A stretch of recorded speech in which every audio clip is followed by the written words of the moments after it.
देखिए question number आपका आता है, आपका क्वेश्चन नंबर 4 आता है। देखो क्वेश्चन नंबर 4 बड़ा सिंपल क्वेश्चन है।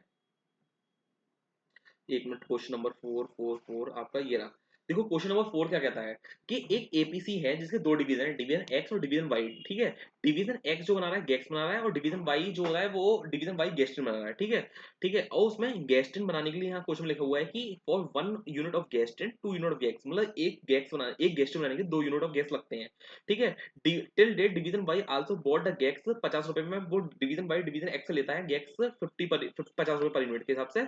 और जो अगर बाहर से लेता है 52 है, लेकिन उसको एक नया सप्लाई मिल गया उसको डिवीजन वाई को, वो दे रहा है वो 47। तो एक्स्ट्रा बाइंग कॉस्ट जो कौन सी ली जाएगी, 47 ली जाएगी डिवीजन वाई की एक्स्ट्रा बाइंग कॉस्ट। ठीक है, और डिवीजन एक्स जो है ना वो सेम प्राइस चार्ज कर रहा है डिवीजन एक्स को भी और बाहर की एक्सटर्नल कस्टमर को भी। लेकिन लेकिन जो सेलिंग एंड डिस्ट्रीब्यूशन जो कॉस्ट है वो सेव होती है कि अगर वो इंटरनेट ट्रांसफर करता है, तो इंटरनेट ट्रांसफर करता है तो सेलिंग एंड डिस्ट्रीब्यूशन कॉस्ट उसकी सेव हो जाती है। और अगर बाहर करता था तो बाहर करेगा तो selling and distribution cost advertisement cost तो आनी ही है उसकी। ठीक है, तो ये आ गया। अब ये क्वेश्चन में एक्स्ट्रा ये दे रखा है आपको। अब देखो सेलिंग प्राइस दे रखी है, वेरिएबल कॉस्ट दे रखी है। वेरिएबल कॉस्ट प्लस कर लो, 12 प्लस 16 28 प्लस 2 30 और 34। तो देखो अगर हम करेंगे, अगर हमारी हम क्या करेंगे, हमें प्रॉफिट निकालना है। देखो क्वेश्चन में देखा है प्रॉफिट निकालना है, तो हम प्रॉफिट निकालने के फॉर्मूला क्या होता है, सेल में से वैल्यू कॉस्ट माइनस कर दो, माइनस फिक्स कॉस्ट माइनस कर दो। लेकिन अब वेरिएबल कॉस्ट माइनस करेंगे ना, अगर मैं एक्सटर्नल सेल करूंगा तो एक्सटर्नल सेल कितनी कर पा रहा हूं मैं, देखो टोटल कैपेसिटी है 5 लाख की। ठीक है, उसमें से मैं एक्सटर्नल सेल कर पाऊंगा 2-3 लाख रुपए, एनुअल एक्सटर्नल डिमांड है मेरी। लेकिन हमारा जो फर्स्ट प्रायोरिटी होगी वो हम देंगे पहले अपने ही डिवीजन को।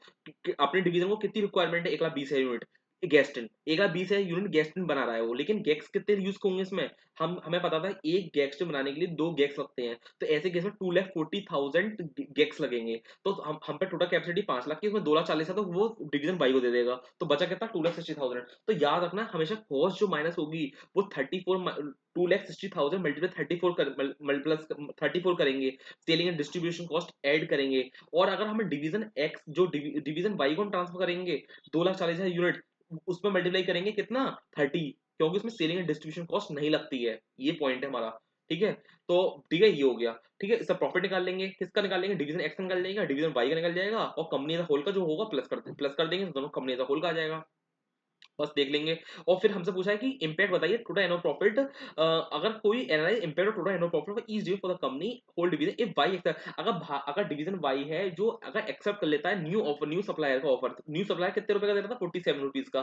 तो ऐसे केस में क्या इम्पैक्ट आएगा, देखो पहले जो 5 लाख की कैपेसिटी थी वो 5 लाख की फुल यूटिलाइज हो पा रही थी, क्योंकि 2,40,000 यूनिट तो बाहर डिवीजन वाई दे रहा था, और डिवीजन एक्सटर्नल डिमांड कितनी कर पा रहे थे, हम कैटर कर पा रहे थे 2,60,000। लेकिन अगर वो डिवीजन वाई बाहर से लेगा तो हमारी कैपेसिटी कितनी है, हमारी कैपेसिटी 5 लाख की, लेकिन हम सेल कितना कर पाएंगे, डिमांड हमारी कितनी 3 लाख। तो हमारी जो 2 लाख यूनिट है वो स्पेयर रह जाएंगी। तो हमारा ऐसा होगा, कंपनी ऐसा खोल कर ना प्रॉफिट होगा वो कम हो जाएगा। ठीक है, ये हो जाएगा, ये इसमें ये देखना है। और थर्ड पॉइंट है हमारा कि in the case scenario discuss the top management should intervene and advise suitable transfer pricing of गैक्स for resolving transfer price conflict which promote a goal congruence with that through efficient performance of concern division.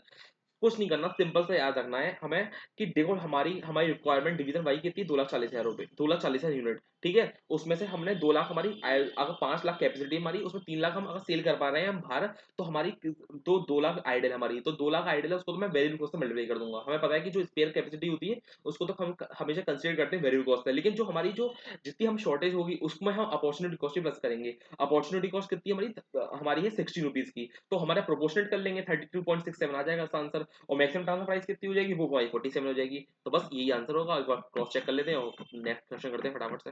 एक बार देख लो, बस format देख लो आप फटाफट से ये question का।